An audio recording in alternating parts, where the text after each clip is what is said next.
l'épisode 3 de la rénovation et l'aménagement de la terrasse d'El Bricole. La dernière fois, je vous ai laissé en bas avec les fondations pour accueillir les poteaux de la terrasse. Je te mets la fiche si tu prends l'aventure en cours. Bah oui. Et alors aujourd'hui, on se retrouve un petit peu plus haut pour préparer la liaison justement de l'extension de terrasse en bois avec la terrasse existante qui est en béton. Première étape, ce que tu vas voir d'abord, c'est comment on a déglingué tout le mur qui faisait office de garde-corps.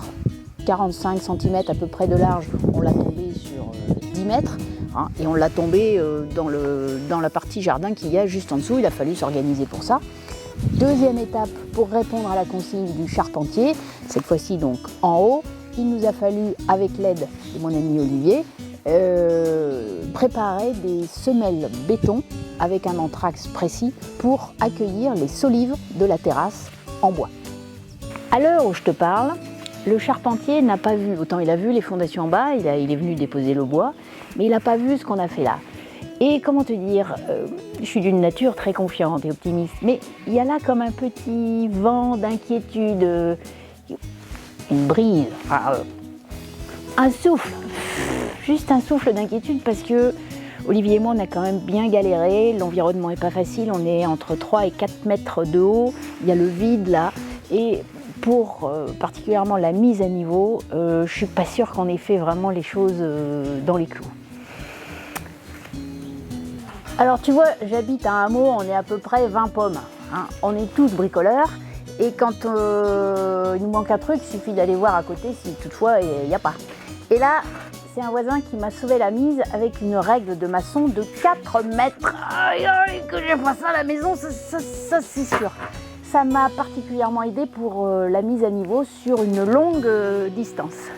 Dis voir, c'est quoi le record du saut à la perche chez les filles? Hein? Oui. Ah!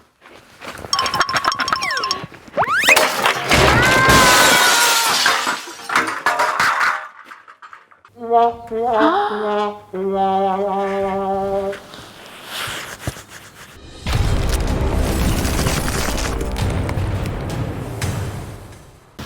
les filles et les garçons qui nous rejoignent, heureuse de vous retrouver pour ce nouvel épisode d'El Bricole, l'espace où on apprend, on progresse en bricolage pour devenir autonome à la maison. Je t'explique le truc. J'ai donc ma terrasse existante qui est comme ça. Et là c'est l'endroit où le garde-corps est tombé. Et puis on a donc une extension de terrasse qui va venir comme ça, avec donc les poteaux, ici, 3 poteaux. Et donc le charpentier va poser le cadre, et puis il va installer avec un intervalle précis, c'est ce qu'on appelle un anthrax. Là, en l'occurrence, je crois que c'est 50 cm. Hein, il va venir ici, avec ce qu'on appelle des solives. Donc c'est une pièce de bois. Donc en réalité, c'est plutôt quelque chose qui serait un peu comme ça. Hein, là. Et il va répéter ça tout le long de la structure. Et ici, donc c'est là où il nous a demandé de préparer donc une semelle, un plot de béton, de manière à ce que lui puisse insérer ce qu'on appelle, je crois, une platine, là, comme une espèce de sabot dans lequel va venir reposer la solive. Et donc, il faut préparer autant de semelles que de solives en respectant cet anthrax-là. Et le point haut qu'il nous a donné ici, c'est le point haut fini avec, par rapport à la solive qui est là, la lame de terrasse qui viendra par-dessus. Donc lui, il prend ce point haut ici et il nous a demandé donc la semelle béton à moins 23 cm. Voilà le deal. Vois-tu ?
Oui. Qu'est-ce qu'il y a? Qu'est-ce qu'il y a? On fait la terrasse, Lulu? La principale difficulté pour la mise à niveau sur 8 à 10 mètres, si tu veux, avec le vide là, pour nous ça a été déjà d'une part parce que, je l'ai dit dans l'épisode précédent, ni moi ni Olivier ne sommes maçons, c'est déjà un gros obstacle, hein. Mais surtout c'est que, voilà, ici il y avait le point haut du charpentier, donc qui correspond au point haut terrasse finie au seuil des menuiseries. Et l'idéal aurait été évidemment de coffrer tout le long, de manière à ce que le laser vienne taper le point haut ici et le répercute sur tout le linéaire. Sauf que le point haut ici, les moins 23 du charpentier, plus la semelle de béton au moins de 10, il nous a fallu démonter encore un peu plus en profondeur le mur. Et donc pour faire un coffrage qui prenne en même temps son rôle de coffrage, c'est-à-dire au plus profond du trou pour empêcher que le béton ne dégueule dans le vide, et vienne aussi prendre le fil du laser, il nous fallait un coffrage entre 45 et 50 cm. Et ça à installer donc à plus de 3 mètres, presque 4 mètres de haut. Pour nous, c'était quand même un petit peu compliqué. Donc on a choisi un premier point sur la planche et on a par la suite travaillé d'une autre manière. Probablement qu'un maçon mieux équipé aurait fait ça et ce serait moins emmerdé que nous. Alors, ici, le charpentier nous a donné le point haut qui correspond à la mesure par rapport au seuil des menuiseries sur arrivée lame de terrasse finie. À partir de là, il nous a demandé d'avoir moins 23 cm pour pouvoir installer ces solives. Et sous les 23 cm, soit une pierre, soit 10 cm de béton. Voilà, donc nous voilà repartis dans un travail un peu laborieux pour évacuer ce qu'il faut. Prendre le niveau sur une planche, donc ça, c'est pas été facile. On a fait un retour pour le laser ici, donc j'ai un point de contrôle ici. Et puis on avait quelques difficultés, pas les planches qu'il fallait, parce qu'on est quand même à 4 mètres de haut pour prendre les mesures. Donc on a mis des petites planches intermédiaires qui correspondent ici à l'endroit où on va préparer des petites semelles. Nous n'avons pour l'instant que 12 semelles à préparer. Autant vous dire qu'on est au taquet. Là. Une fois qu'on aura terminé le premier, on aura la main. Pour les 12 derniers.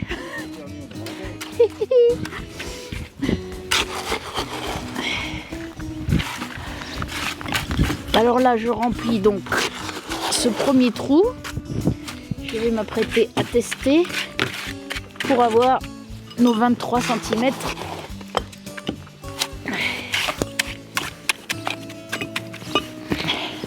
Alors, qu'est-ce que ça dit là? Donc, la méthode est un peu olé olé, mais on n'a que ça pour travailler. Donc, mon point haut ici, 23 fini.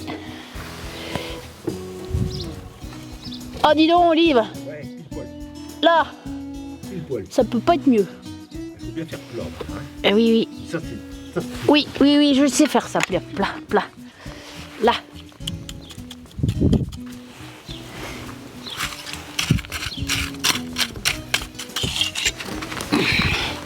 Allez, main gauche.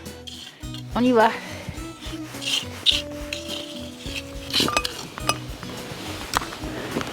J'ai un doute d'un coup, hein. Oui, c'est bien ça, il a dit minimum 23.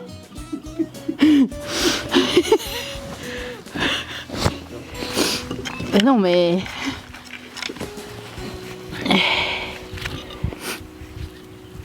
« 23 en dessous. » Là, donc il faut qu'en dessous, ça soit là.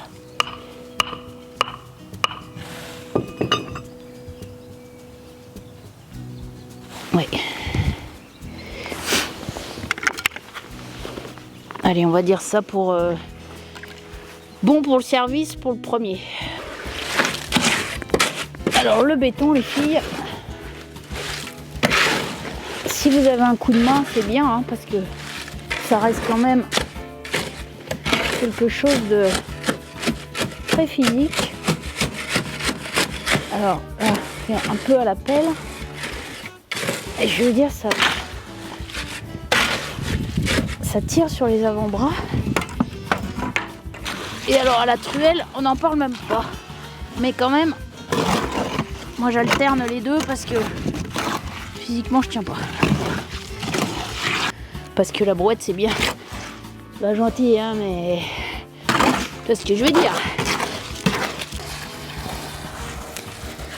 Pendant qu'Olivier continue une grosse bassine de béton, nous allons pouvoir, j'ai récupéré auprès d'un autre voisin une grande règle de maçon de 4 mètres qui nous a permis d'avoir un niveau du mur en face jusqu'à quasiment la moitié. On en est à 6 ou 7 plots et nous allons maintenant la déplacer pour finir la deuxième moitié de nos petits plots. Donc on garde et on va essayer de récupérer ça pour le mettre là-bas. On n'en aura plus besoin. Donc j'enlève la règle. Là, tu mets un gros caillou. Si tu le laisses. Soulève. Mais on n'en a plus besoin là. Non, mais si tu laisses comme ça. Quoi? On va pas jusqu'au bout. Bah, c'était pour repartir, puisque là on sait qu'on est à niveau.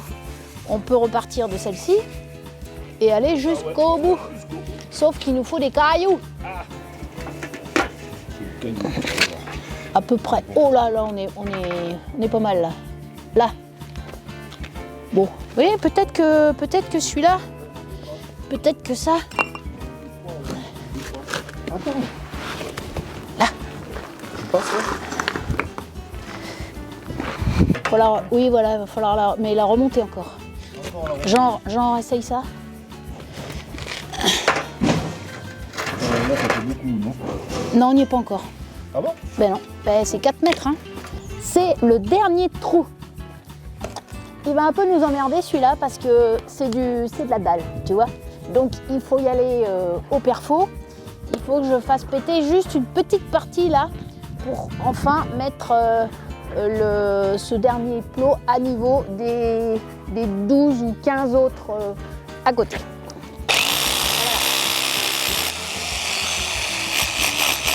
Alors j'ai repris le niveau sur le plot des 2 plots à côté. J'ai posé ma règle niveau.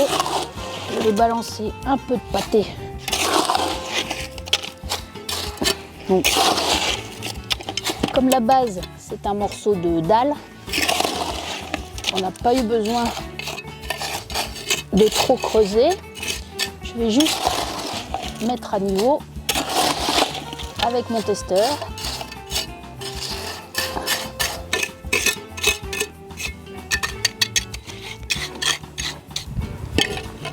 Alors, j'ai repris un testeur. Ici, en bas au trait. Ici, en bas au trait, c'est trop haut.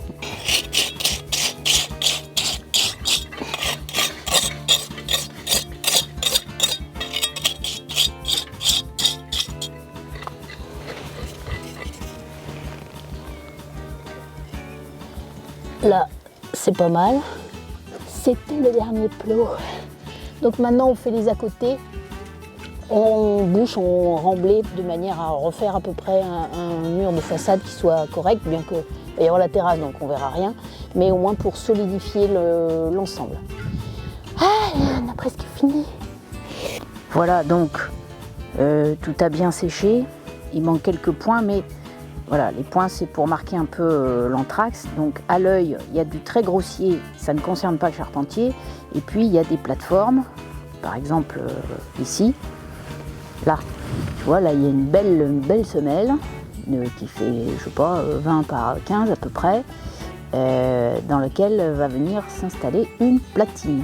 Mais d'une semelle à l'autre, on n'a pas la même qualité. Est-ce que ça va convenir? Mystère. Alors je suis comme toi, je reste dans un suspense là. Le charpentier va-t-il valider ou non ces foutues semelles de béton? Alors, ben j'attends. Hein. La prochaine fois, en fonction de ça, de la disponibilité du charpentier, Je te montrerai alors soit la maçonnerie préparation d'environnement mini piscine parce que le maçon est venu travailler en parallèle, donc c'est déjà dans la boîte, ou alors le bardage puisque rapidement là dès la semaine prochaine je vais attaquer le bardage. Donc je ne sais pas trop ce que je te montrerai, la seule chose à retenir c'est que ça avance. Salut!